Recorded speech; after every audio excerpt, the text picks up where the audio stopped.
abagome ntihaburugomo ntihamaze ntihabe n'ishyari numvise ku isi muyizenguruka muturangire rwose tugeyo. bavandimwe abanyarwanda abanyarwandakazi banyamuryango ba Rwanda Bridge Builders ari rwo rwego nyunguranabitekerezo ruhuriyemo n'imiryango ya politike n'iya societe civile nyarwanda ikorera mu bihugu binyuranye hirya no hino ku isi. ndabaramukije kandi mbagezaho ubutumwa bwa bagenzi banjye duhuriye muri RBB nuko uru rwego rugiye gutangira kujya rubagezaho ibiganiro binyuranye birebana n'ubuzima bw'abanyarwanda, birebana n'imibanire y'u Rwanda n'amahanga, nk'uko uyu munsi turi bubahe ikiganiro mbwirwaruhame ku masezerano aherutse gusinywa na leta ya FPR Inkotanyi guverinoma y'u Bwongereza. Ayo masezerano tukaba dusanga ateye isoni, adafata ikiremwa muntu nk'uko cyagombye gufatwa. Ayo masezerano mwese mwarayumvise, ntiyateganya ko u Rwanda ruzajya rufata impunzi zirukanywe mu Bwongereza noneho zikarutuza mu Rwanda nyine ku butaka bw'u Rwanda, ariko ntabwo buzaba bubikoreye umutima mwiza gusa wo gukunda ikiremwa muntu, n'uburyo mu by'ukuri bwo kubikiriramo byo kubicururizamo abo banyamahanga bazaba bimwe ubuhungiro mu Bwongereza. Kugira ngo turyumve neza, ndasaba umwe mu bavandimwe bacu turi hamwe hano muri studio witwa Stani adusomere itangazo ryasohowe na Rwanda Bridge Builders, bazwi nk'abubatsi b'iteme rihuza abanyarwanda. Ni urwego nyine nababwiye haruguru ruhuza imiryango ya societe civile n'amashyaka ya politiki atavuga rumwe na leta ya FPR Inkotanyi. Muvandimwe Stani rero, reka nguhe ijambo noneho dusomere iryo tangazo rya Rwanda Bridge Builders.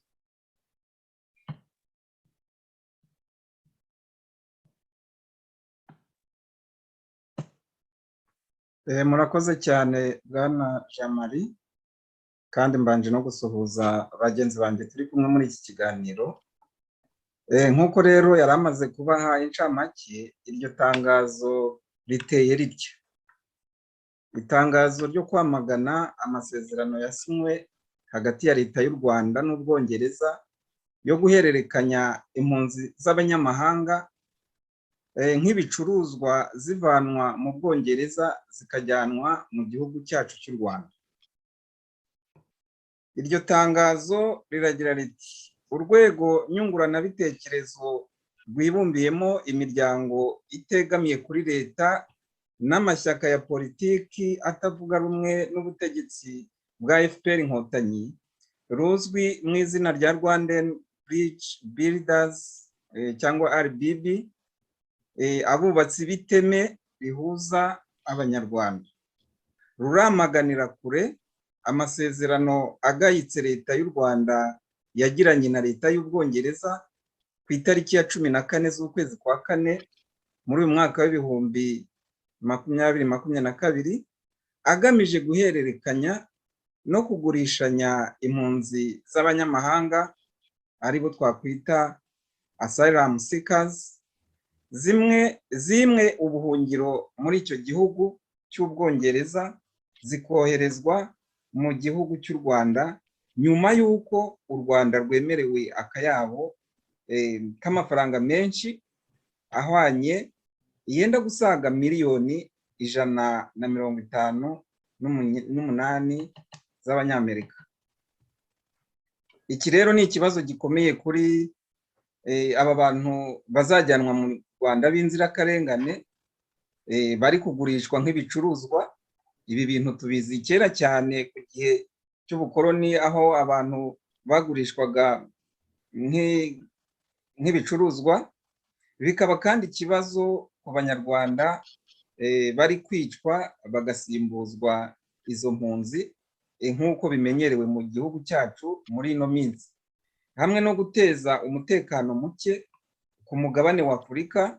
Ibyo bikaba bikorwa kubera u Rwanda rwohereza abasirikari batandukanye mu bihugu byinshi byo muri Afurika mu kurwana muri izo ntambara baba bashoje.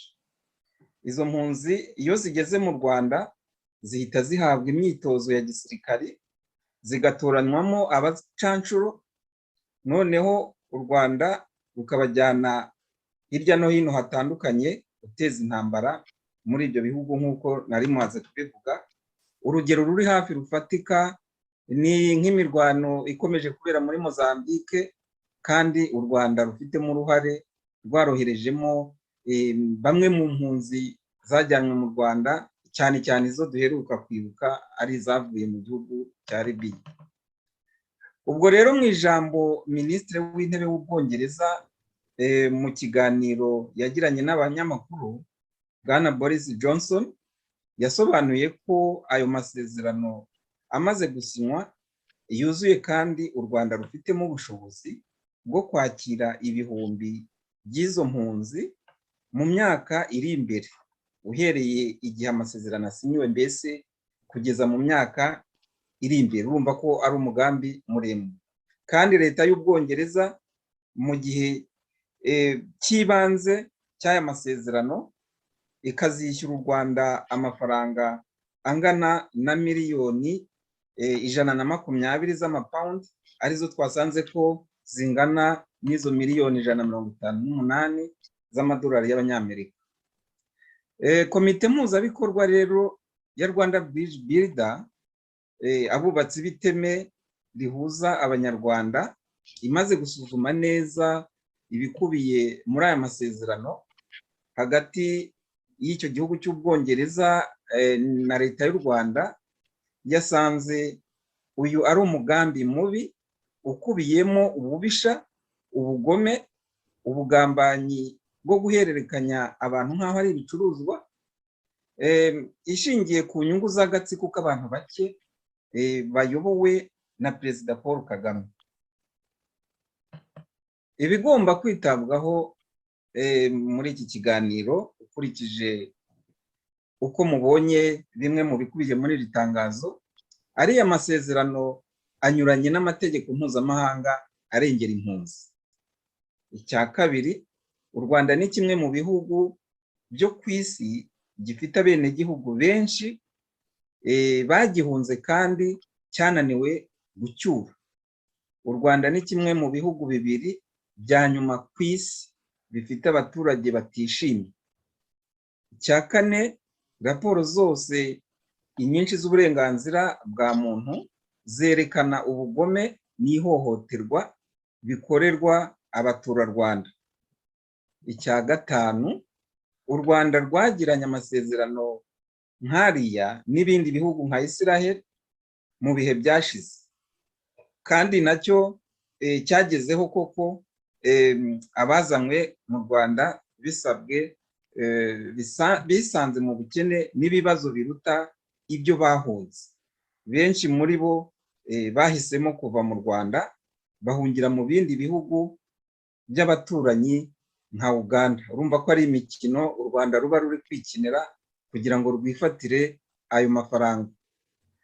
U Rwanda ni igihugu gito, igihugu kitari gikwiye kwirundaho impunzi z'abanyamahanga, mu gihe leta ya FPR Inkotanyi yirirwa isaba ibindi bihugu bya Afurika, urugero nka Congo Brazzaville, even na Congo Kinshasa, kurutiza ubutaka bwo gutuzaho bamwe mu banyarwanda. Kubera impamvu zivuzwe haruguru muri iri tangazo, amasezerano hagati y'u Rwanda n'Ubwongereza uhishe byinshi twakwita hidden agenda, birimo kandi no kugarura icuruzwa ry'abantu nk'uko byakorwaga ku gihe cy'abakoloni ku mugabane wa Afurika, nk'uko twagiye tubikurikirana muri history. Guhonyora uburenganzira bw'ikiremwamuntu no gukomeza kwica abanyarwanda batavuga rumwe na leta y'u Rwanda, ikabasimbuza izo mpunzi, hamwe no gutera intambara n'umutekano muke mu bihugu byinshi cyane cyane byo muri Afurika, nk'uko babikoze muri Central Africa, muri Congo Kinshasa, muri Mozambique, hari n'ahandi henshi, mbese bagenda boherezwa bakajya kurwana nk'abacancuro. Ntawe utazi ko izo mpunzi iyo zimaze kugera mu Rwanda akenshi zihita zijyanwa mu bigo bya gisirikare gutorezwamo iby'intambara, nk'uko byagenze ku mpunzi zavanywe muri Libya, mwese mwarabikurikiye, ubu zikaba zaragiye gutuzwa i Gashora, aho zikorera imyitozo ijyana n'iya gisirikari muri ako gace.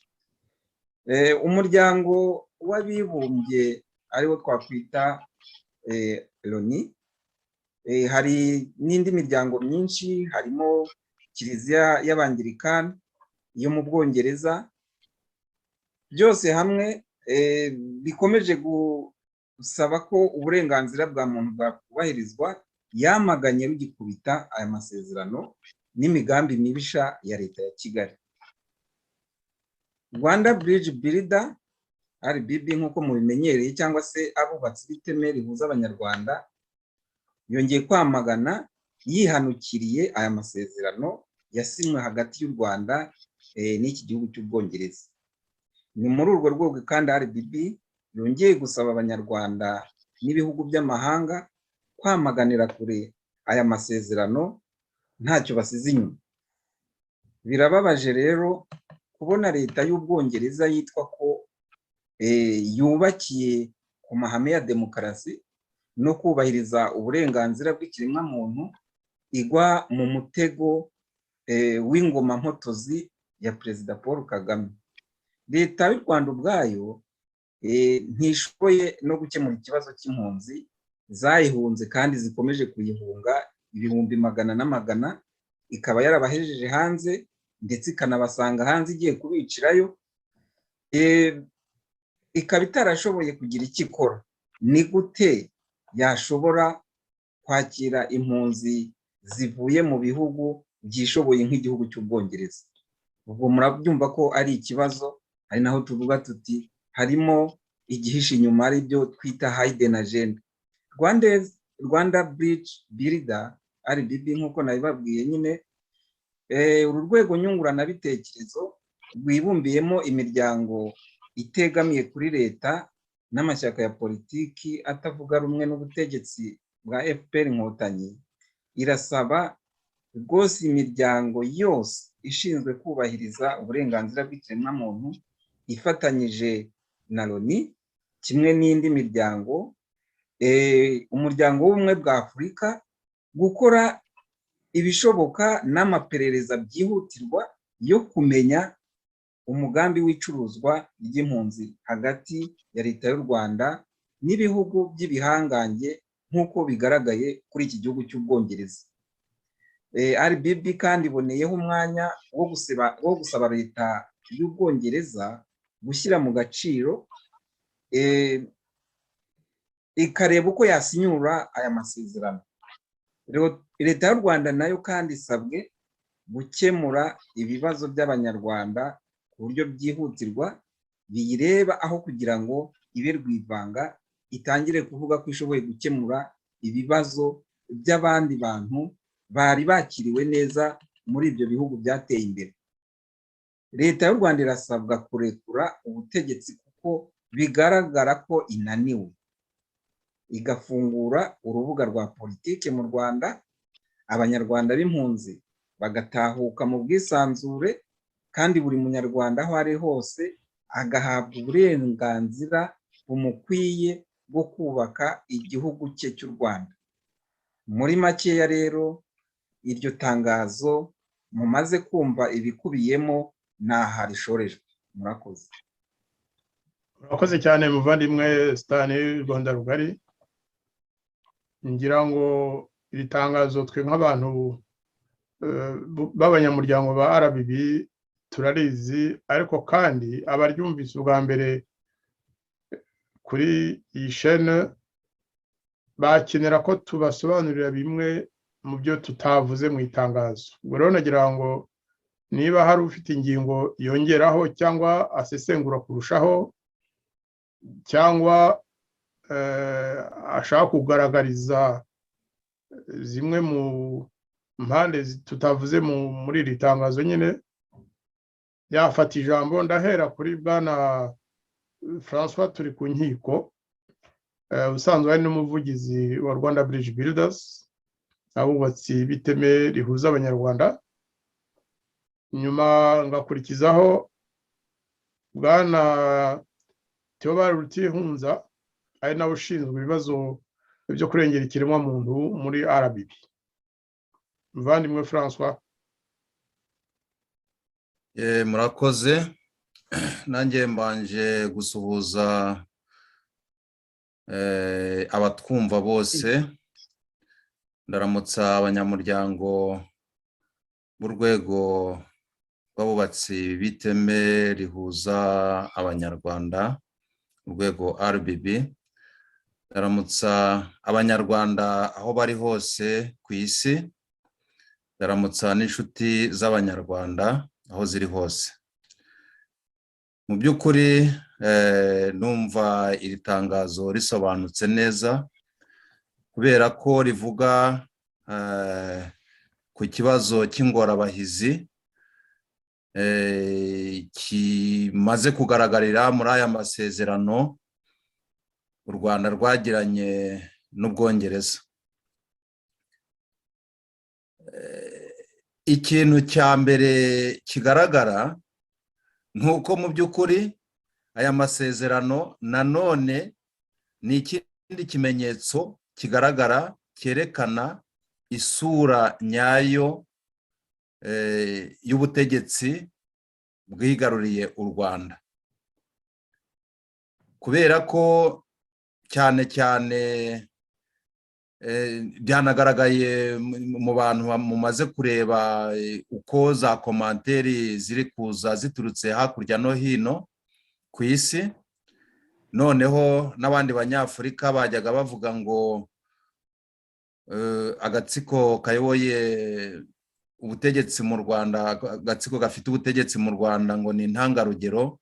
Mu by'ukuri mukurikije komanteri ziri kuboneka, nabo babonye isura nyayo y'aka gatsiko. Muti kubera iki? Kubera ko hari abantu benshi bakunze kwibeshya ngo FPR ngo igizwe n'abapanafricaniste,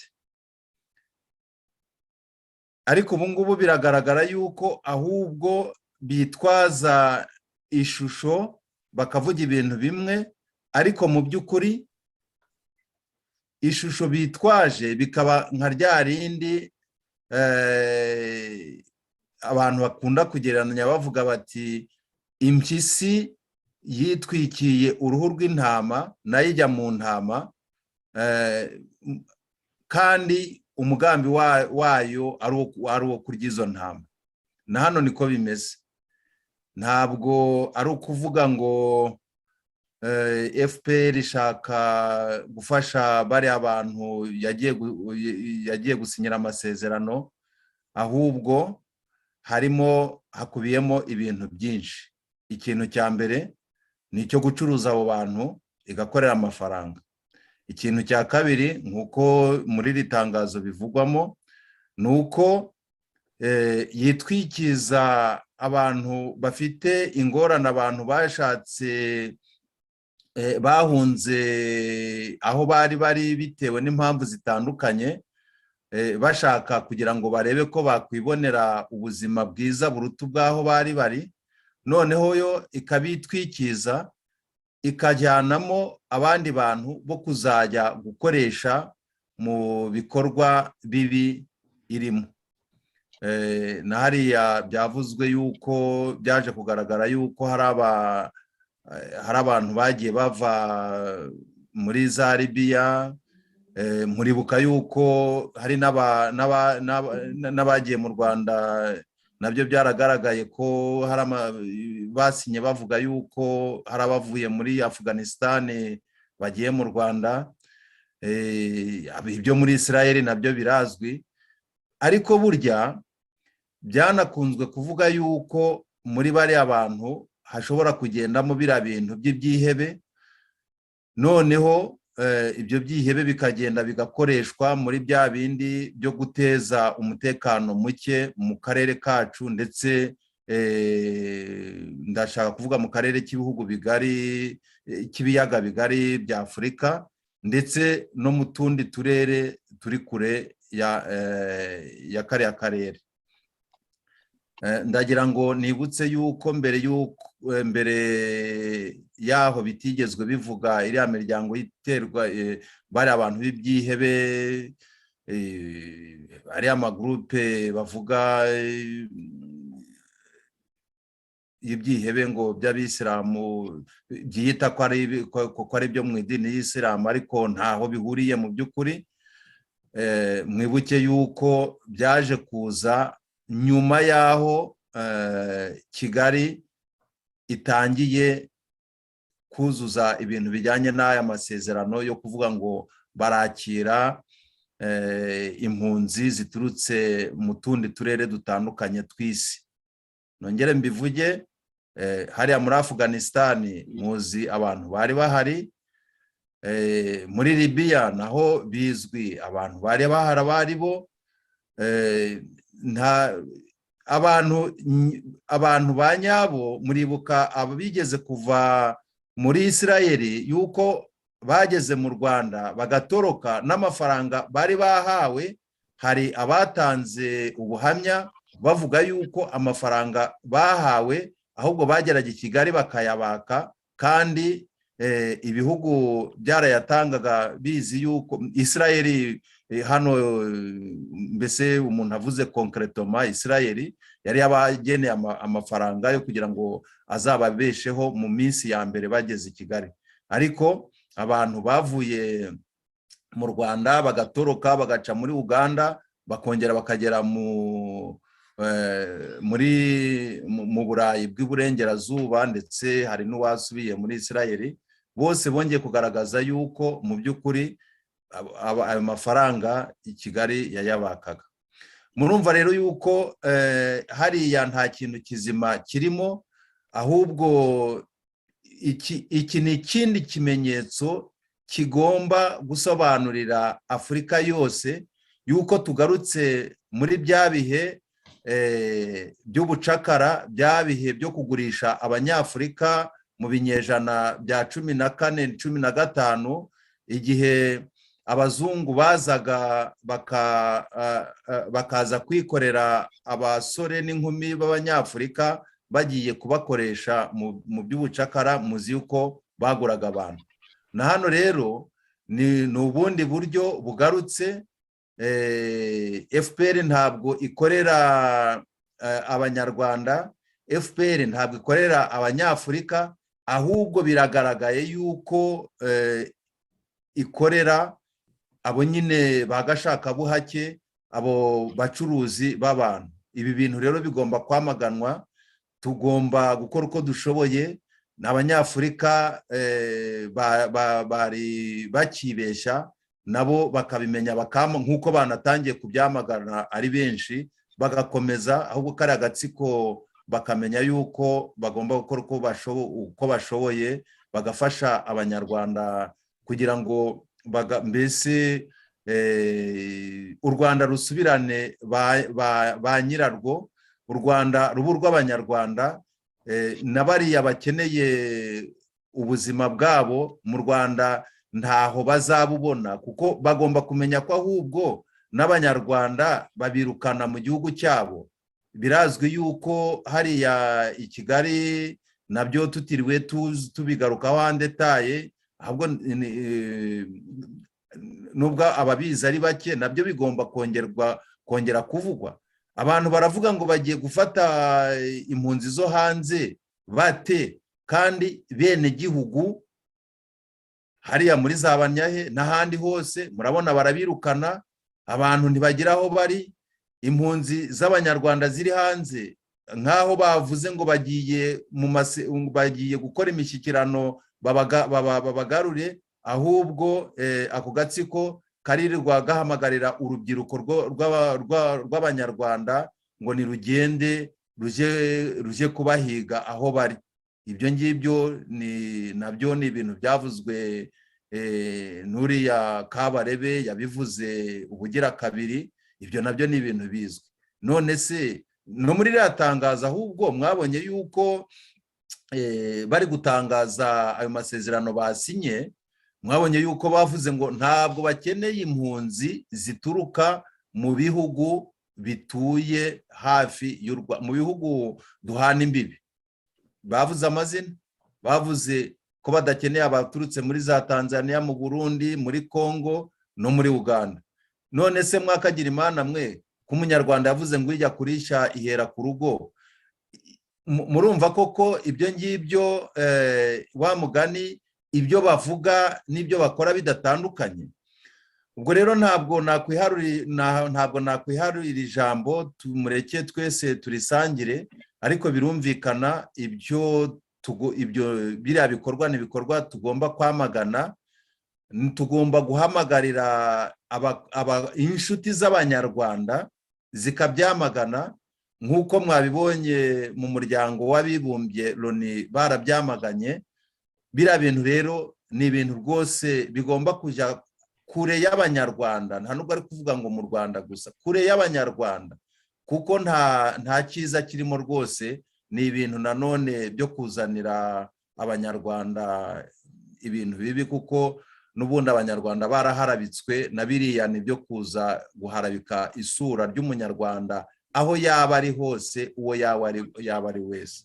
Murakoze, reka mbe mpaye ijambo abandi. Murakoze cyane muvandimwe François.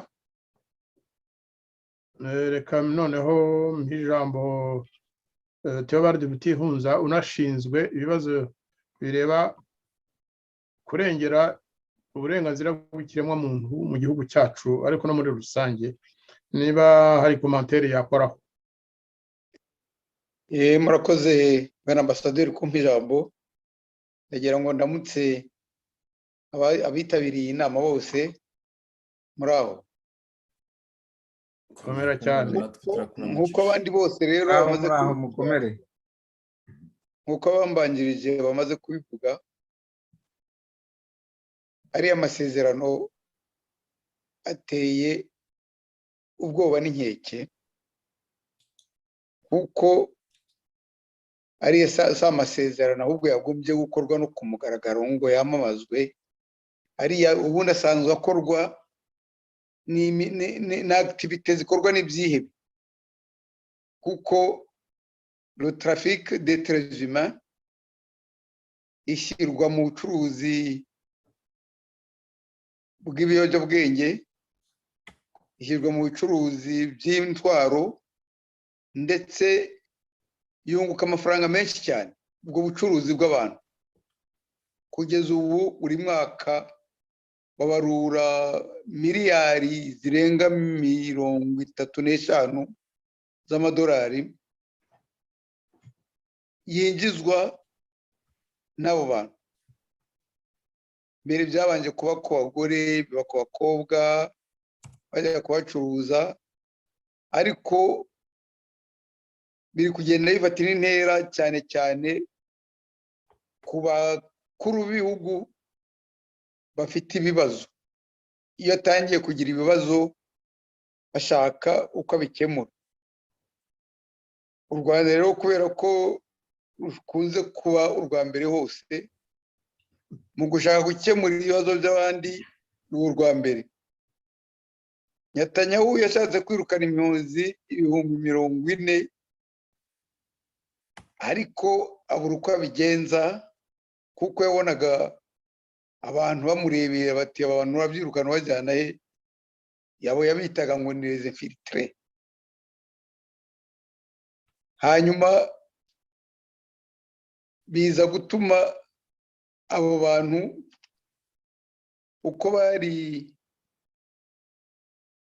biza gutuma abantu ko bari 40,000 Netanyahu yiyambaza Kagame mu Rwanda mfasha aba bantu bisakuje cyane niho yongeye ababiretse kuko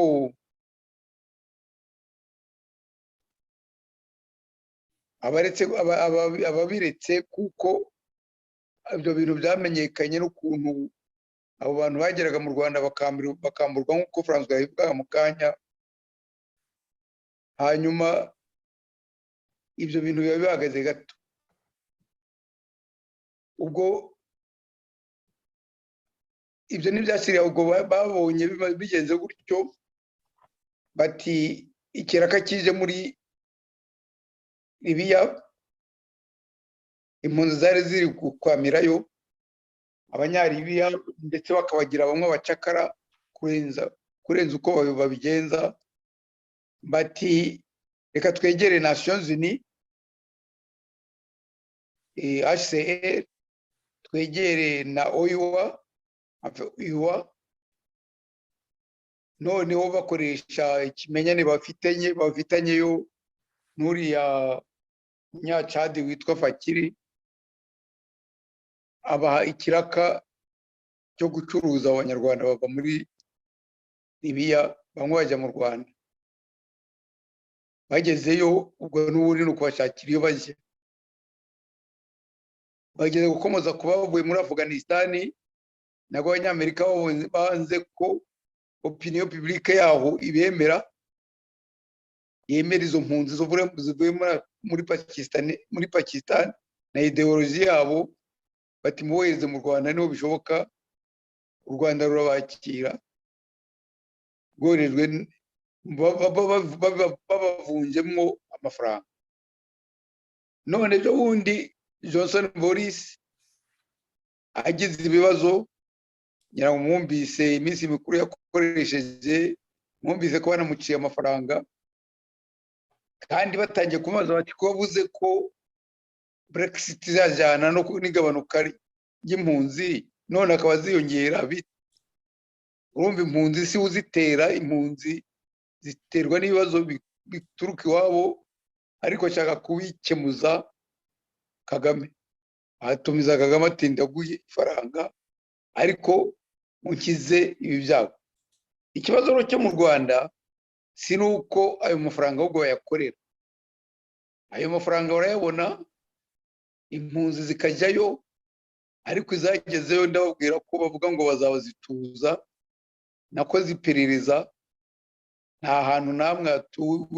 hatuye impunzi ari zavuye muri Israeli ari zavuye muri Libiya ari zavuye muri Afghanistan babacumbikira mu mahoteli gato impamba yamara gushira ibashyizeho bakagenda maze rero uriya murimo ukomeye mwabonye bamagana mbese uwo murimo w'impunzi n'abandi bimukira umeze ute washaka kwipakurura ubundi kwakira impunzi bitwara ikiguzi kinini harimo ikiguzi cyo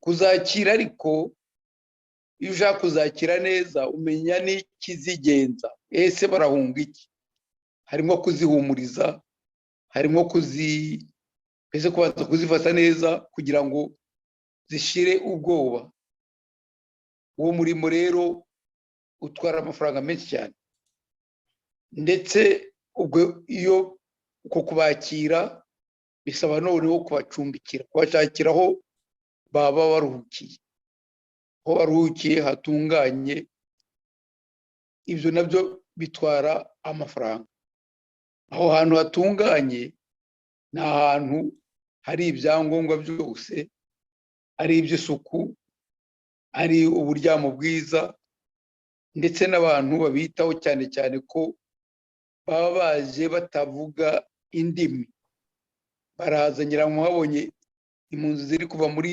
Ukraine aho ziri kugera ziri gusanga n'abantu bazigisha ururimi ariko nabo bakiga ururimi rwabo Ukraine kugira ngo bashobore kubivuga, ndetse ururimi kusa kuruvuga habugerekaho no kumenya umuco, ibyo bita communication. Ntabwo ari ukumenya kuvuga neza amangara cyangwa igifaransa cyangwa iki, ni ukumenya iyo mico y'ahantu avuye uko imeze. Ngira ngo nk'uwatanga urugero ruto mubibona uko abantu baturutse mu bihugu biri mu idini ya Isilamu n'abandi tujya gukoresha tuwarete byonyine, ni ibintu usanga bibogamiye bamwe mu gihe abandi babona nyine ntacyo bibatwaye. Ibyo rero abantu bagomba kubyiga bakerekana bati ntimubitinye, cyangwa se bakabigisha nabo uko babikora nabyo bakabikora neza, cyangwa bakabigisha uko bigenda. Mwuko kubakira rero biteganyamo ko hari abashobora kurwara mw'izo ngendo. Impunzi ziba zarakoze ziba zaranyuze ahantu henshi habi, indwara rero zikurayo aho hantu, indwara ziba ari nyinshi cyane. Indwara zimwe zandura izindi zitandura, mbese ibyo ari byose bagomba gufatira uburyo bwo kubavura no gushaka abaganga bashobora kumenya izo ndwara.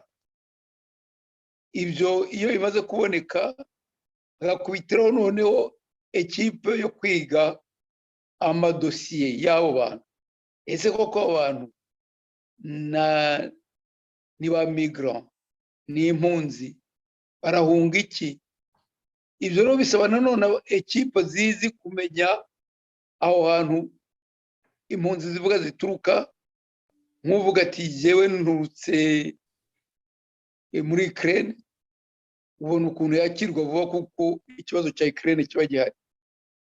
Ariko uvuga uti nturutse mu Rwanda, bisa n'ibikomeye kuko u Rwanda rwatangiye kwitaka ko nta mpunzi rugira.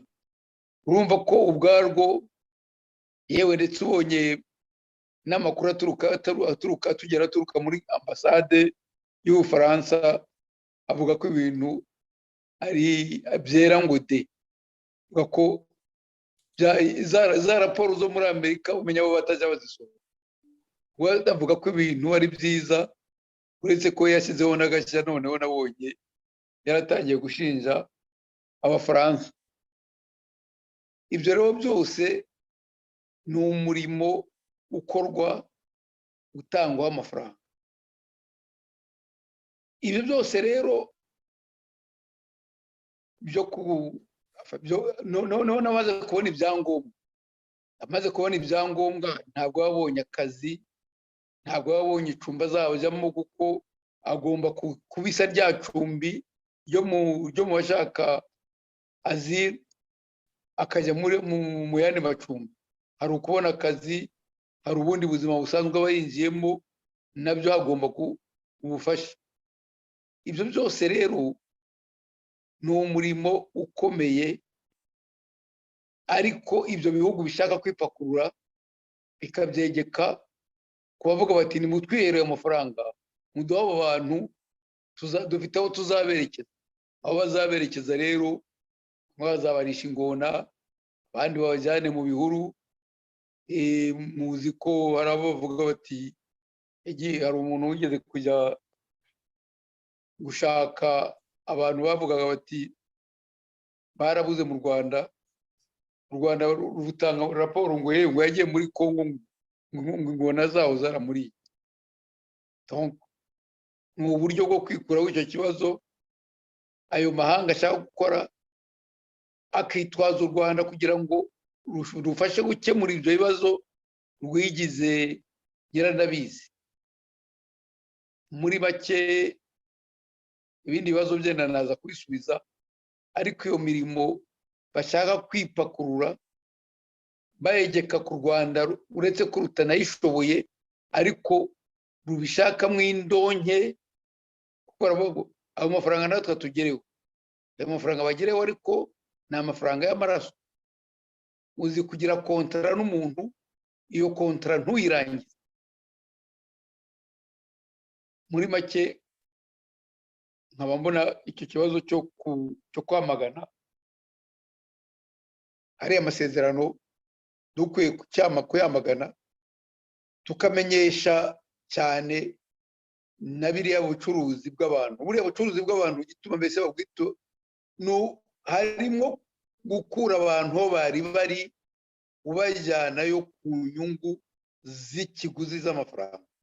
Ubundi uwakira impunzi, abo bose ibihugu bibakira nibo batanga ayo mafaranga.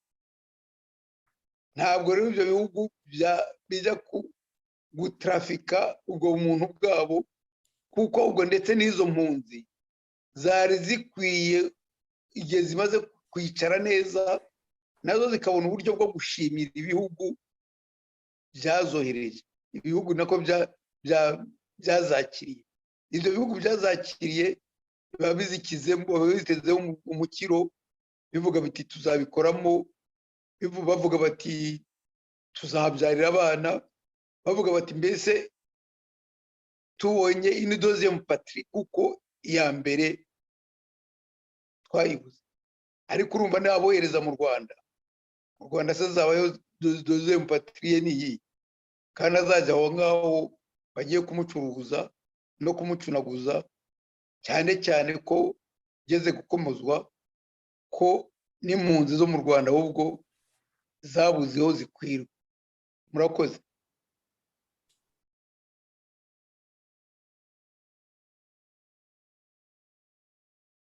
Ntarangije. Nakoze muvandimwe Rutihunza, ndagushimiye cyane ku ngingo tugejejeho. Niba Faustin Ngaramba afite icyo yongeraho nawe namuha ijambo, noneho uwadusomeye itangazo nawe akaba yagira icyo avuga. Ariko nanjye mbere y'uko atanga ingingo ndaza kuzuza zimwe mu zo Rutihunza avuze muri make. Bwana Ngarambe. Murakoze, kandi ndabanza kubashimira uyu mugambi w'iri tangazo. Nuko akantu ugiye mbonamo kagombye no kumvikana, ni ukubera ko ibi bihugu birimo kohereza izi mpunzi mu Rwanda ni ibihugu demokratike, ni ibihugu byubahiriza amategeko y'uburenganzira bwa muntu. Noneho bariya abategetsi nabo bari muri byo bicariye muri ubwo butegetsi bw'ibyo bihugu, nabo ni abantu bifuza kubona amafaranga aturutse iruhande, ariko atanyuze mu buryo officiel ngo bavuge ngo badeturunye nanga bagize bate. Noneho bakaba bashobora kohereza ziriya mpunzi amafaranga amwe akajya kwa Kagame, na Kagame akawongera akabagarurira andi ku buryo clandestin, ariko bigasangirwa na bariya bategetsi bariya bo hejuru. Kuko ntekereza ko abaturage bose ba biriya bihugu bose bari contre biriya bintu byafashwe, biriya bintu byemejwe na bariya bategetsi. Noneho ubwo nkaba nabyita ko ari udutsiko tubiri, agatsiko ko mu Rwanda kazarya ariya mafaranga, n'akandi gatsiko ko mu Bwongereza kabiyobowe na Premier Ministre uzi ukuntu amafaranga bazayagabana. Nicyo gico nagira ngo wenda mu gitekerezeho niba byaba bishoboka mukamwacyongera. Urakoze cyane bavandimwe Ngarambe. Icyo ni ikintu kigaragara kandi mu Bwongereza batangiye kubivuga, kuko buriya murabizi uriya mugabo Boris Johnson amaze imyaka asezeranya ajya no gutorwa, byari mu masezerano yari yatanze ko ikibazo cy'abahungira mu Bwongereza azakirangiza. Ntako atagize rero ngo icyo kibazo kirangire, kandi arabizi neza ko kidashobora kurangira. Igihe ku isi hakiri ibibazo, hari abantu biremwa muntu nyine bizashaka guhungira mu bihugu bimeze neza, bifite amahoro, bifite uburenganzira bwo kiremwa muntu nk'Ubwongereza. Ubwo rero Boris yari afite, Premier Ministre Boris Johnson yari afite ikibazo gikomeye cyane muri politike. Abantu bo muri opposition bamumereye nabi. Hari uwabivuze ati biriya arabikora kugira ngo arebe ko yakubahiriza amasezerano yahaye abamutoye kugira ngo azongere atorwe. Iyo ni inyungu we afite ku giti cye, ariko noneho n'u Rwanda rwa Kagame rufite inyungu nyinshi cyane, nako si inyungu z'u Rwanda, ni inyungu z'abategeka u Rwanda muri iki gihe. Rutirihunza yabaye ukomoza ku kibazo cy'aho bacumbika bageze mu Rwanda. Twa duhoteli duto yise duto, mu by'ukuri twa duhoteli ntabwo ari utw'u Rwanda, utwo duhoteli ntabwo ari utw'abaturage b'Abanyarwanda, ni utw'abategetsi cyane cyane ba gisirikari birazwi. Aho ngaho bari baracumbikiye abavuye muri Israeli, byari bizwi ko yari quartier yubatswe n'abasirikare, kandi no kugira ngo bajye kuhacumbika, iyo bageraga i Kanombe bahabwaga adresse y'aho bajya gucumbika. Murabizi mwese ko muri iki gihe amahoteli yo mu Rwanda yose yarahombye, hafi ya yose. Muri Kigali hari amazu mubona ya etage meza cyane, ariko atuwe n'inyoni, amahoteli manini atagira abantu. Nicyo gituma bakomeje kugerageza ibishoboka byose kugira ngo iya nama ya Commonwealth izabera i Kigali. Buriya nabyo ni ikiguzi cya Commonwealth. Abategetsi b'u Rwanda, Perezida Kagame na bagenzi be, ikintu cyose Ubwongereza bwabategeka muri iki gihe bacyubahiriza kugira gusa ngo bazabone iriya nama ya Commonwealth izabera i Kigali. Harimo ibiguzi byinshi cyane, harimo ibiguzi byinshi, ndetse nakongeraho na dosiye ya Paul Rusesabagina. Dosiye ya Paul Rusesabagina murabizi ko uriya wari minisitiri w'ubucamanza mu Rwanda, nangiye kubona ubutabera, Bwana Businge, yiyemereye ko leta y'u Rwanda, guverinoma y'u Rwanda yakoreraga ariyo yashimuse Paul Rusesabagina. Muribuka ko byasakuje, noneho kugira ngo badakorwa n'isoni bajya kunegosiya n'Ubwongereza, baravuga bati nimutwemerere abe ambasaderi wanyu, ibyo mushaka bindi byose tuzabikora.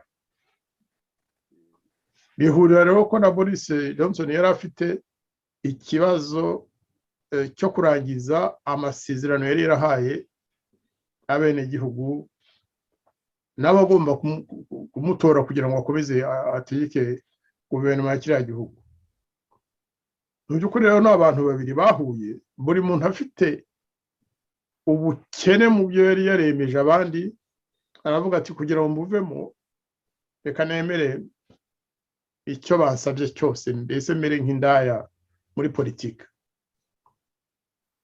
Icyo kintu ni ikintu tugomba gushimangiraho, ndetse byaba ngombwa Abanyarwanda bose babishoboye, abaharanira ikiremwa muntu bose, tukababwira ko icyatuma wenda Premier Ministre w'Ubwongereza yisubiraho nuko opposition, amashyaka atavuga rumwe na leta y'Ubwongereza, yajya muri kiriya kibazo akagaragaza ko kidahuje n'inyungu z'igihugu cyabo.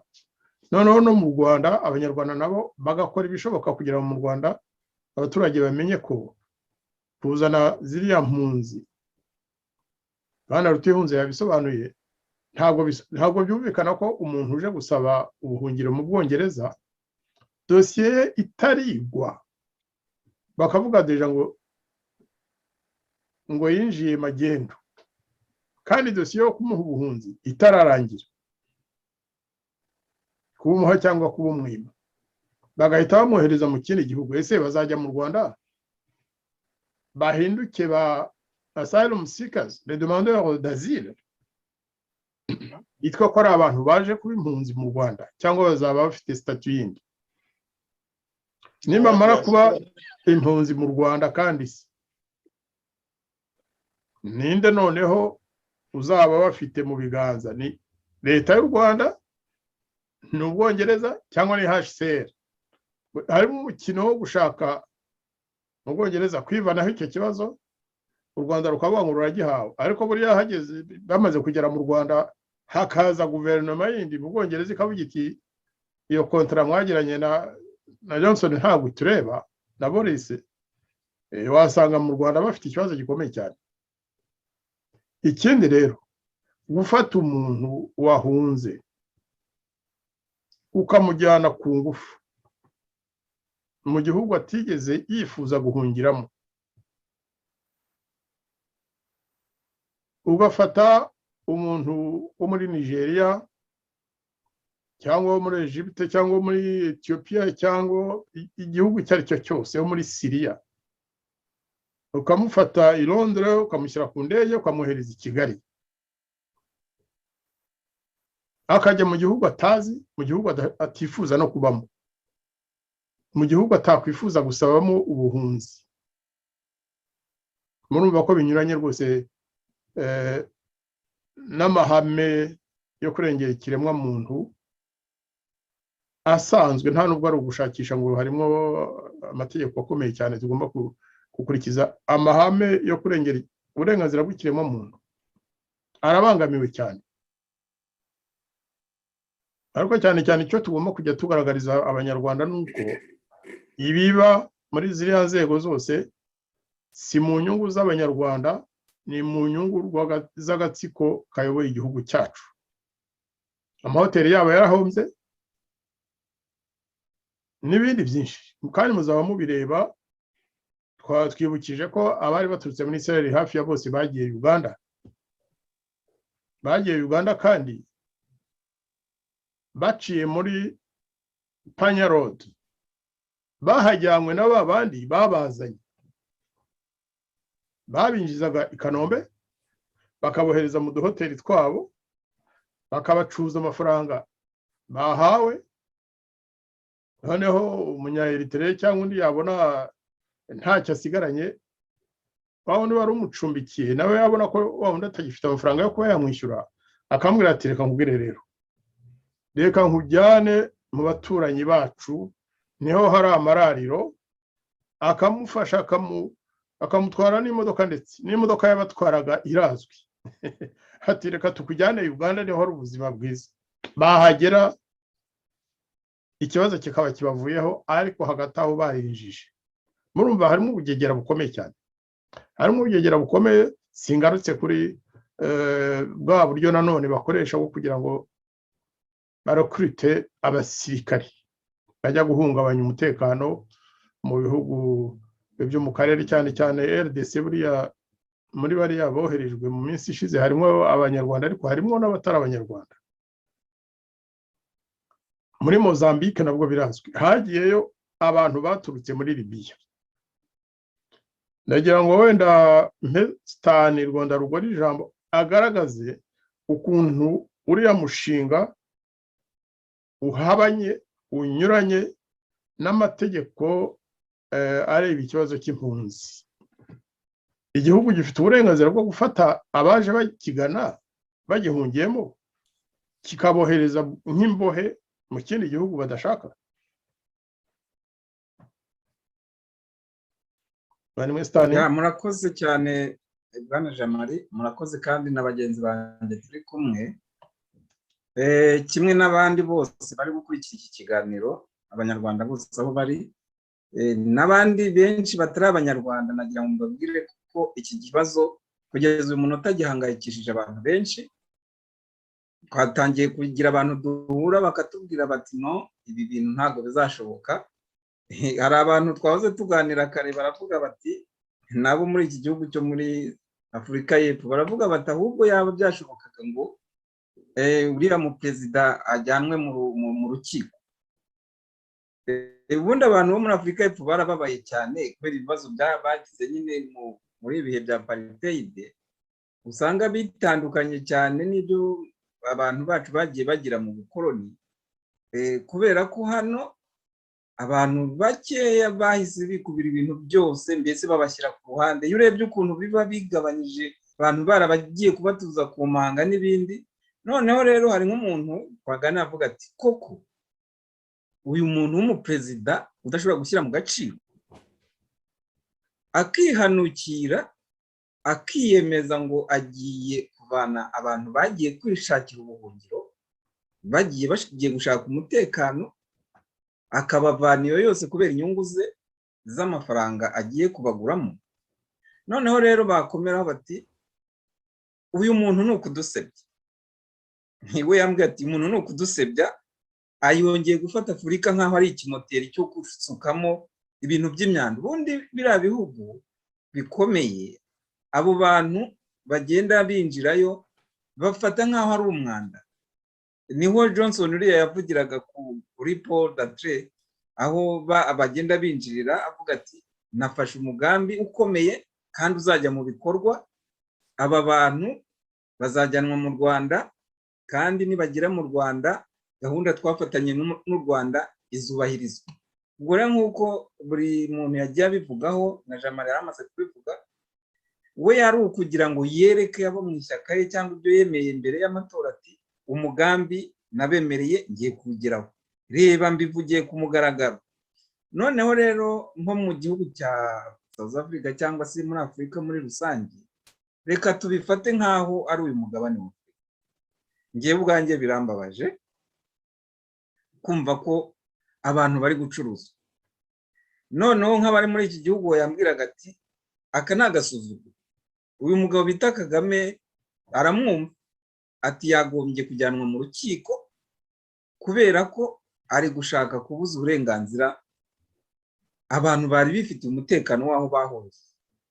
Ese wabwirwa n'iki ko umwanzi bahunze aho bavuye mu Bwongereza batamusanze aho mu Rwanda? Ese kujyana abantu ukajya kubigisha ibyo ku rugamba ye umuntu atarigeze anabyifuza mu buzima bwe, ibyo bigenda gute? Ese iyo tuvuze ngo human trafficking, ubundi umuntu arabihanirwa. Numva ko nk'uko Gihunza yabivugaga, uriya muntu nawe yagombye kubihanirwa cyangwa se guverinoma y'u Rwanda ikaba yafatirwa ibyemezo. Ni kimwe navugaga mu nzira z'aho turi kuganisha ko ibihugu bya Afurika cyane cyane n'imiryango ihari byagombye kumvishwa uburemere bw'iki kibazo. Abantu baravuga bati Afurika igiye kongera kuba ikimoteri. Ubundi iyo usubiye inyuma ukareba nka biriya bintu by'imyanda baba bavanye mu nganda, abize ibintu bijyana n'iby'ubumenyi bw'ikirere cyangwa se environnement, usanga hari amato menshi yemera kuza kuri ibi bihugu bifite inkengero zihana n'ibyo bihugu bikomeye. Ayo mato akaza apakiye gusa umwanda uvuye muri ibyo bihugu uje kumenwa muri Afurika. Abaperezida benshi cyane bari abantu ba kera bagiye barya amafaranga nk'ayo bacuruza imyanda ivuye muri ibyo bihugu bikomeye ikaza kumenwa muri Afurika. Ibyo byaragaragaye ku buryo byaramaganwe bigeze aho biragabanuka. None n'ubu ngubu ureba perezida aragira gutya akihanukira ati ngewe mfite uburenganzira, mfite ubushobozi, igihugu cyacu kirabishoboye, abantu bose mwumva bari aho ngaho mubazane mu gihugu cy'u Rwanda. Yavuga ati uyu mugambi urashoboka, biriya bihugu nabyo rero bikavuga biti okay, icy'ingenzi ni uko nitujya kubisobanurira abaturage bazabona ko iki kintu cyumvikana.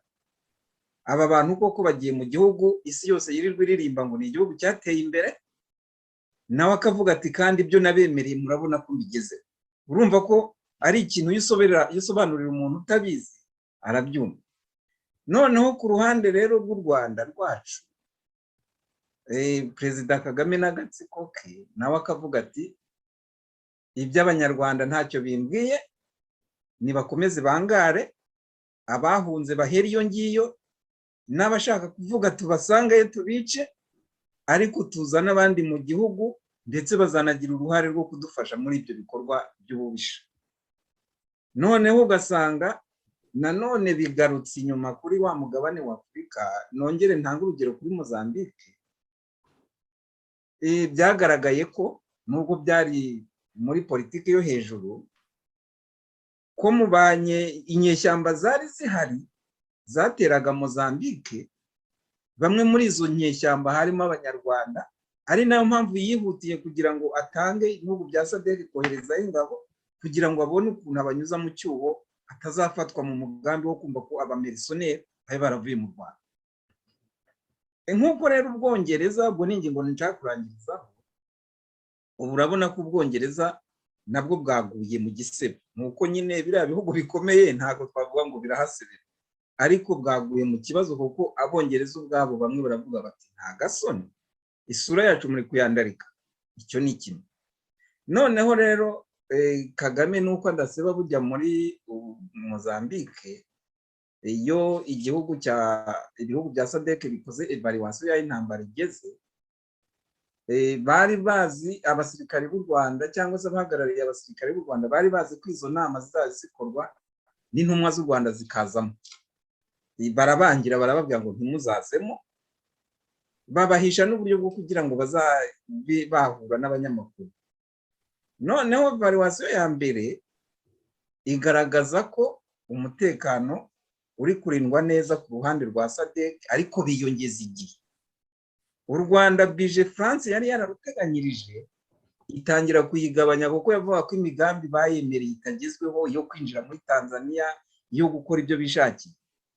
Niyo mpamvu Kagame yafashe icyemezo ati nubwo ingabo z'u Rwanda zitari ku rugamba nk'uko byari biteganyijwe, zizakomeza guhugura abasirikari ba Mozambique.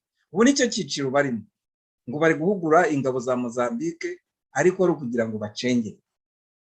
Ubwo rero urabona ko dufite akazi kenshi ko gusobanurira ibihugu bya Afurika, imiryango ikorana n'ibihugu bya Afurika, yaba ari SADC, yaba ari East Africa Community, ndetse n'ibi bihugu byo hanze bikamenya uko ibintu byifashe.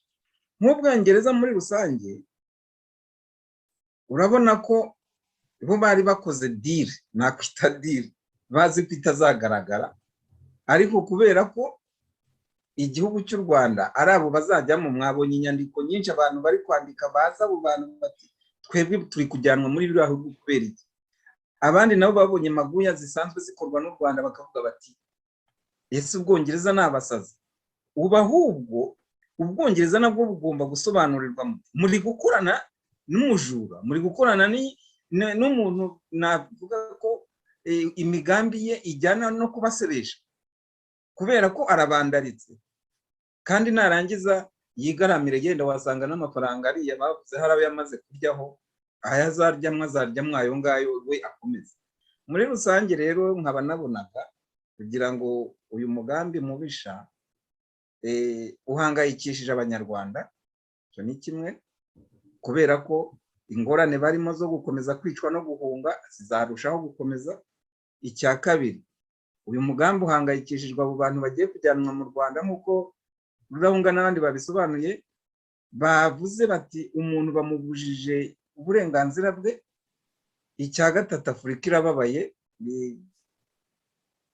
muze kugerageza kumva, irababaye kuko baravuga bati batuzaniye ubukoroni kandi ubwo bukoroni twari tuzi ko turi kugenda tubuvamo.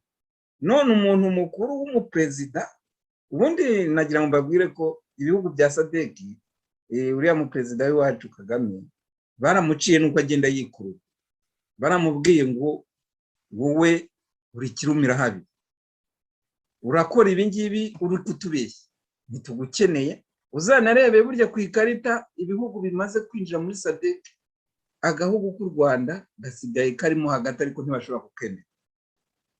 Ubwo rero ugasanga Afurika nayo igiye kubihomberamo, tukaba tugomba kugira ngo turebe ukuntu twasobanura ibyo bintu byose. Ariko by'umwihariko nk'uko iri tangazo riri gusoza, guverinoma y'u Rwanda nayo igomba gushyirwaho igitugu. Iyi ONU yavuze iti ibi bintu biri gukorwa ni ibiki, igasobanurirwa abanyarwanda aho bari bose, bakavuga bati ibi bintu ni ibyo kwamagana.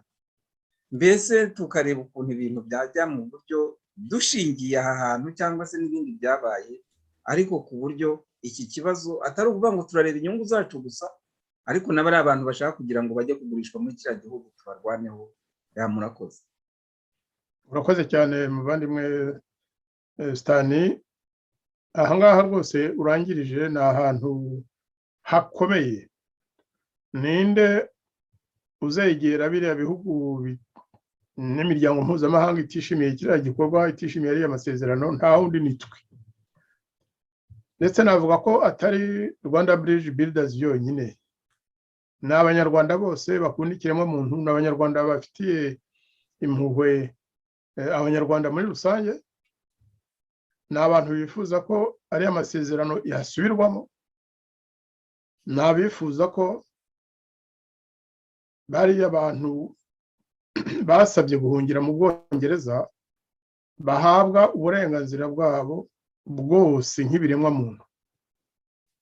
Ubwo rero ni ukuvuga ko twe Rwanda Bridge Builders, abubatsi nyine bitemera ihuza abanyarwanda, turifuza ko abagize opposition bose, twaba dukorana muri RBB cyangwa tudakorana, imiryango ya societe civile yose, yaba iri muri RBB cyangwa itarimo, kimwe n'abashyaka nk'uko mivuze, muri iyi minsi twakora concertation, tukegerana, tugafatanya gusobanurira amahanga n'abanyarwanda aho uwo twatangiye kwita tipo aganisha igihugu cyacu. Tipo abatamwibuka ni umugabo mu kinyejana cya 19 kirangira, ndetse yageze no mu kinyejana cya 20 mu myaka y'1905. Ni umuntu wari uzwi cyane, wakomokaga muri Zanzibar, yari umwirabura, ariko wari wariyemeje gucuruza abirabura ku bazungu, ku barabu, kugira ngo babagire ba esclave, ku buryo byamukijije cyane. Ndetse ababirigi baza no kumugira guverineri w'intara muri Kongo, muri Katanga. Ndumva yarapfuye, ariho yarangije ubuzima bwe, akomeye cyane, afite imirima, ikawa, ya kakao n'ibindi byinshi. Twebwe rero natwe tuvuga ko Perezida Kagame kuyobora igihugu yarabiretse, afite abo yahashyize yitwaje intwaro, we agakora turune ku isi, agenda ashakisha aho yacuruza abantu, ari abacuruza bava mu Rwanda bajya ahandi kumena amaraso, n'abariya yinjiza mu Rwanda ariko ari amayeri yo kugira ngo yivaniremo amafaranga, kubera ko u Rwanda rwagiye afayite. Ni ibintu bitavugwa ariko niko bimeze. U Rwanda rwarahombye, abavuga ngo ekonomi y'u Rwanda imeze neza baribeshya. Tugomba rero kubisobanura, kandi tukabisobanura dukoresheje nanone urukundo dufitiye igihugu cyacu, dufite n'abanyarwanda, kugira ngo tuzagere ku mpinduka abanyarwanda bamaze imyaka bategereje, bakaba amaso yaraheze mu kirere. Ndagira ngo mpe François turi ku nkiko ijambo, kuko igihe kiratuganisha ku musozo w'iki kiganiro, nawe agira icyo yakongera ku byavuzwe uyu mugoroba. Nibyo koko, numva iyo ngingo nanjye nashakaga kongera gutsindagira, yuko abanyarwanda bose aho bari hose bumva ko bakunda igihugu cyabo, bumva ko bakunda kariya karere kacu. Ubu ngubu bagomba gushyira amacakubiri iruhande, kubera ko iyo ibihe bikomeye abantu bose bagomba gushyira hamwe. Hanyuma rwose nubwo karagatsiko kigaruriye igihugu kamaze kwigaragaza, ariko abantu bagomba gushyira hamwe bakabitsindagira, bakereka amahanga, bagasobanurira n'abanyarwanda bakiri nayifu mu by'ukuri abantu bicaye hariya i Kigali abaribo. abatari babyumva bakabyumva. Nibyo koko nk'uko byavuzwe, biriya babikoze ari uburyo bwo kugira ngo bigure, kuko birazwi yuko Ubwongereza bwabanje kwanga umwambasaderi wabo. Birazwi ibibazo byinshi byari bimaze igihe bihari. Murabona ko na biriya byo kuvuga ngo uriya muryango bahuriyemo uzajya guteranira i Kigali, muzi ko nabyo byari bimaze imyaka biri muri za negosiyasiyo, bari gucuruza, byari byarananiranye. Ariko kugira ngo ubu byemerwe, ahubwo ikintu gitangaje ni uko ubu ngubu Abongereza batangiye kuvuga ngo u Rwanda ngo ni igihugu kizwi muri demokarasi, ngo ni igihugu ngo abantu ngo bari en sécurité. Ukuntu rero n'abantu nabo ari impumyi, bibagize yuko mu mezi ashize rwose aribo bavugaga ibintu biri mu Gifaransa nk'uko babivuga diametralement opposé, ibintu donc bihabanye, biri mu mpande kimwe kireba hakurya, biteranye imigongo rwose.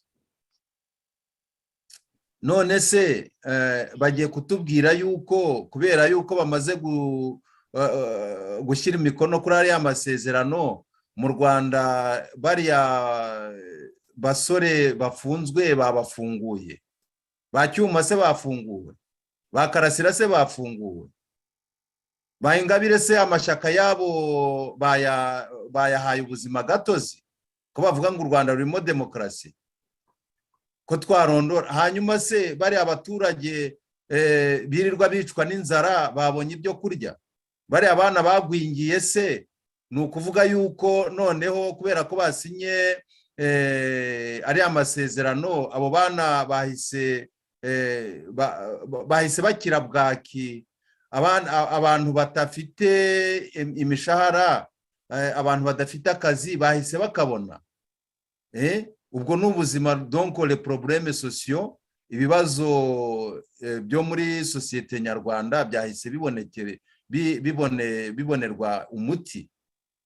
Icyo rero kiriya ni cya kindi kigaragara cyerekana yuko hari abazungu bagifite bya bitekerezo byo kubeshya Abanyafurika kugira ngo nyine babakorere exploitation, bongere nk'uko babikoze kera. Birazwi yuko Abongereza bakoze esclavagisme nyinshi, bo babonye umukozi wabo nguwo ni Kagame n'agatsiko ke, ni FPR, yiyita ngo irashaka africanisme, ariko yo ikagenda ibeshya batayizi, ishaka nyine umusara, ishaka kwikorera amafaranga.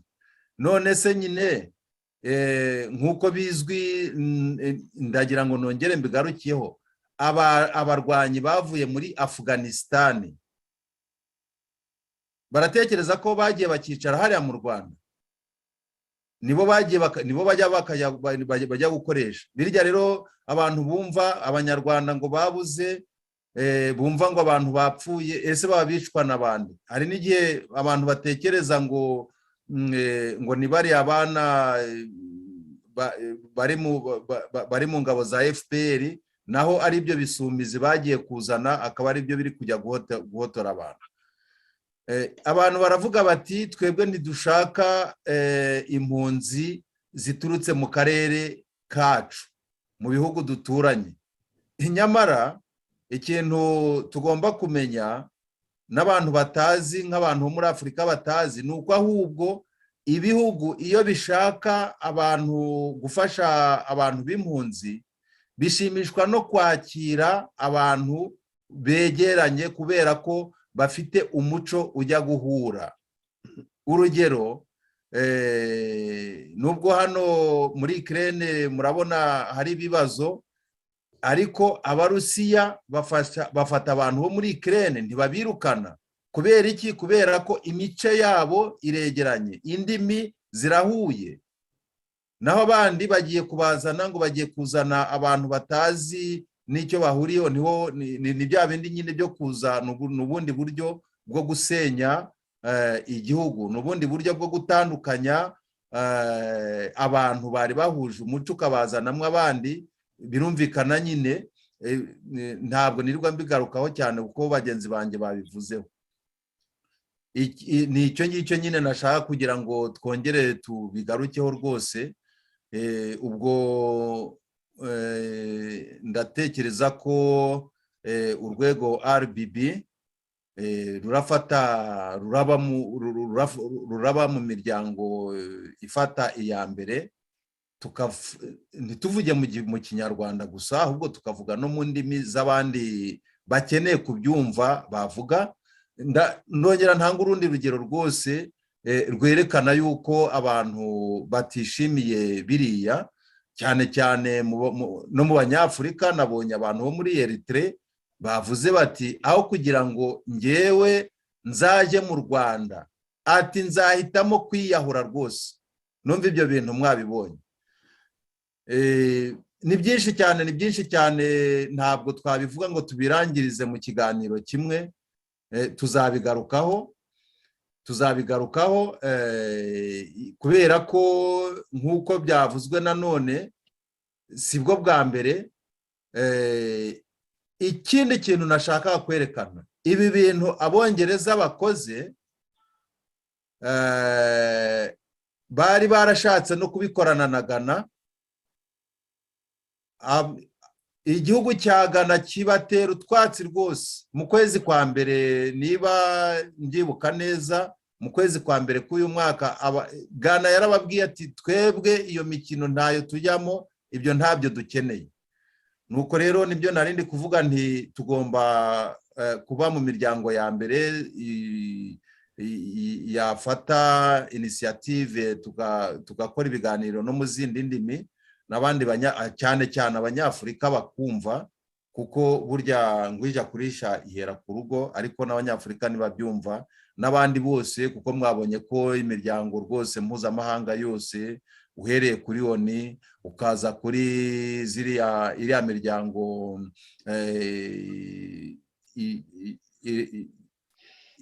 ifata akazi ko kurengera ububasha bwa muntu, ikiremwa muntu, za Human Rights Watch, za Amnesty, mwabonye ko rwose nazo biriya bintu zabyamaganiye kurekwa.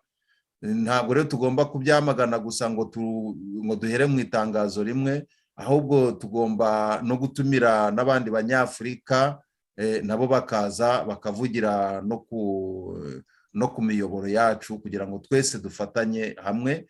Ariko cyane cyane ndongera mpamagarire abanyarwanda aho bari hose, baba abo mu miryango ya sosiyete sivile n'amashyaka. Ntabwo ari ngombwa yuko abantu baba bahuriye ku rubuga mu ihuriro rimwe, mu ishyaka rimwe, bakora ibintu bimwe. Ahubwo ubu ngubu ni igihe cyo kugira ngo twese dufatanye, twamagane ibikorwa bibi bya kariya gatsiko. Murakoze, ubwo tuzakomereza hanyine. Murakoze cyane François. Ndagira ngo mbere yuko dusoza ngaruke ku kintu uvuze gikomeye,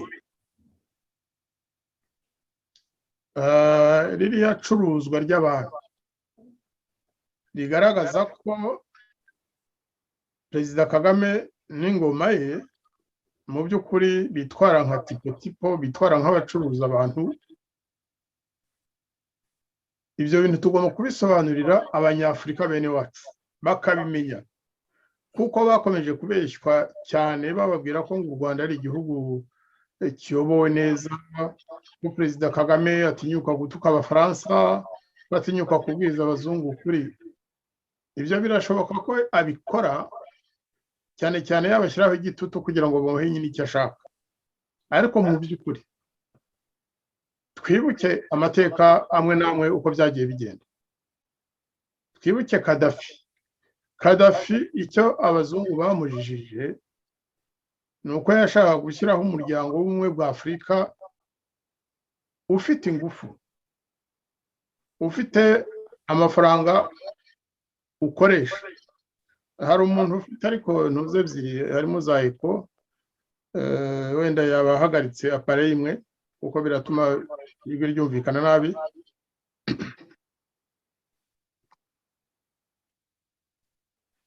Mwibuke ko igihe abazungu bafashe icyemezo cyo kujya kwica perezida Gaddafi,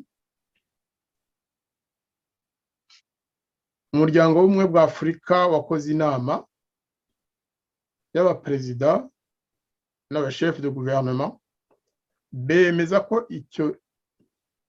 uwo mushinga w'abanyaburayi n'abanyamerika batawushyigikiye. U Rwanda rwari mu nama, perezida Kagame yari mu nama, icyemezo kirafatwa, ibyo nabyo abanyarwanda bajya babimenya. Ariko Kagame yapfuye kugera i Kigali, ahamagara abanyaburayi n'abanyamerika ati biriya bintu ngewe ntimubimbaremo, ndabashyigikiye, Gaddafi agomba kuvaho, agomba kwicwa. Ingoma ya perezida Kagame niyo yonyine muri Afurika yashyigikiye. Bampatse ibihugu bateye Libya bakayisenya bakayigira ivu, bakayihindura ivu, bakica perezida Gaddafi, bakica abanyalibiya 100,000, n'ubu bikaba bikomeje.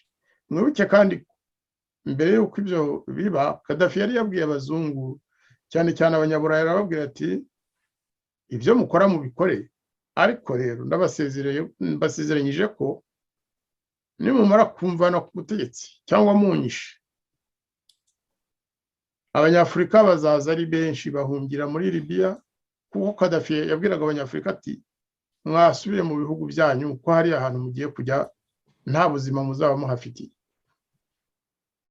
Ubwo rero bamaze kumwica koko byaragaragaye, niho amato yatangiye kujya agenda muri Mediterane, abanyafurika ibihumbi n'ibihumbi bashaka guhungira i Burayi. Nanone waciye inyuma y'abagenzi be akajya kubwira abanyaburayi ati nzabibafashamo nabyo, ntimugire impungenge. Ni perezida Kagame yagiye i Buruseli ajya kumvikana n'abanyaburayi ati maze mujye munyihera bariya banyafurika, cyane cyane n'abanyafurika bakomoka muri Afurika y'Iburengerazuba, n'abanyafurika bakomoka mu majyaruguru y'Afurika, ariko hari n'abanyafurika benshi bakomoka hagati muri Cameroon, muri Congo, muri Centrafrique. Ati mujye mubanyihera ariko mu mpembe. Ibyo byarabaye, twabivuze mu kanya ko bageze mu Rwanda bakabahindura abacakara, bakabashyira mu gisirikare kugira ngo bajye kurwana intambara u Rwanda ubundi rutagombye no kurwana. Ibyo bintu tugomba kujya tubisobanurira abanyafurika. None dore aho bigeze, kujya kwitambika imbere y'abantu bashaka guhunga umutekano muke mu bihugu byabo. Ni nkaho Kagame yavuze ati ubundi impunzi nta nubwo zagombye kubaho, nta munyafurika nta munyaziya ugomba kujya i Burayi, nzajya njyayo njyenyine na Rwandair, nta mpunzi nshaka i Burayi. Bwana Johnson rero, Boris Johnson, nyihera amafaranga ngukize izo mpunzi. Ejo bundi azaba yaje mu Bufaransa abwire Macron ati Macron turi inshuti, hambira abo bose ubanyoherereze. Ibi bintu tugomba kubibwira abanyafurika bakamenya ko perezida Kagame atari ya ntwari bamwe bakeka, ko ahubwo ari umuntu ubangamiye inyungu z'abanyafurika ku buryo bugaragara. Ibi byo mu Bwongereza bigomba kutubera impamvu, bikatubera n'uburyo bwo kugira ngo ibisobanuro byacu bamwe batajyaga bumva neza birushaho kumvikana. Kandi ntabwo ari ukuvuga ngo ni ugushaka kurwanya igihugu cyacu, oya, turashaka kurwanya politike mbi ya perezida Kagame n'ingoma ye yo guteranya abanyarwanda n'abanyamahanga, cyane cyane abo muri Afurika, kuko buriya abo iriya politike aba ari amasezerano azabangamira, baba abo muri Syria, baba abo muri Cameroon, baba abo muri Nigeria, baba n'ahandi hose bazaba baturutse. umujinya n'urwango bazagirira Perezida Kagame na Boris Johnson bazajya bawutura ku nsina ngufi. Insina ngufi rero nta yindi n'Abanyarwanda, nitwe bazaturaho umujinya n'urwango bavuga bati Abanyarwanda ni inyamaswa, twari tugiye kwibonera ubuhunzi none barabutwambuye, abazungu bampatse ibihugu bahaye Abanyarwanda amafaranga kugira ngo baducuruze. Icyo kintu tugomba kujya tugisobanura n'Abanyarwanda, yewe n'abari ku ngoma bakabyumva bakabitekereza bakavuga bati nyamara uriya mushinga ari amasezerano si meza. Ndagira ngo mubyemeye impe iminota 2 mukuru wacu Rutihunza Theobald kandi ushinzwe n'ikibazo cy'impunzi muri rusange mu miryango yacu asoza iki kiganiro mu minota 2, noneho dusezeraneho dukomeze dusobanura ibi bintu ejo n'ejo bundi kugeza igihe mbese ibyemezo byafashwe bizasubirwaho. Bwana Rutihunza, ijambo ni ryawe. Murakoze kunyongera ijambo. Mbashimiye ikiganiro cyiza dukoze kandi ngira ngo ikibi cya nyuma cyane cyane ku ntego dufite yo gusubiza abantu agaciro ka muntu, la dignité de la personne humaine. Ni ikintu kigomba kurwanirwa. Niyo mpamvu abantu babuzwa ibyabo, babuza agaciro. Niyo mpamvu abantu bicwa. Niyo mpamvu abantu badashyira hamwe ngo bakore izo association, bakora amashyaka.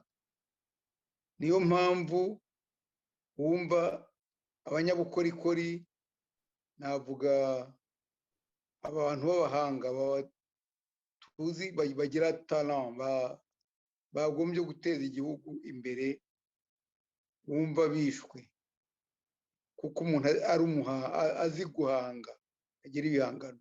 Ibintu byose byatuma ashimisha abantu, haba mu kuvumbura ibyiza byazateza igihugu cyacu imbere, wajya kumva bamurigishije cyane, bitewe iyo atangiye kumenyekanaho abagatoye. Kandi nyamara uwo muntu uririmba neza, uwo muntu usiga, uwo muntu kubera abantu benshi ashimisha, ageraho akabikirangire. Ariko kubikirangire hariya muri make, mbashimiye ko muharanira ko la dignité de la personne humaine yongera kugira agaciro. Merci beaucoup. Murakoze cyane, ndabashimiye mwese kuba mwitabiriye iki kiganiro kandi nibwire ko kizagira akamaro gakomeye cyane, ari ku Banyarwanda muri rusange, ariko banyamuryango ba Rwanda Bridge Builders, abubatsi bitemera ihuza Abanyarwanda, ari no ku yandi mashyaka ya politike cyangwa imiryango ya société civile itari hamwe natwe muri RBB ariko dukorana n'ubusanzwe. Ndabashimiye. Ubwo rero nkuko twabyumvikanyeho, ejo no gukomeza tugasobanura ububi bwari amasezerano kugira ngo Abanyafurika cyangwa abandi bireba bazamburwa uburenganzira bwabo babusubirane. N'abantu tugomba kubaha icyubahiro n'agaciro nk'abantu. Murakoze cyane.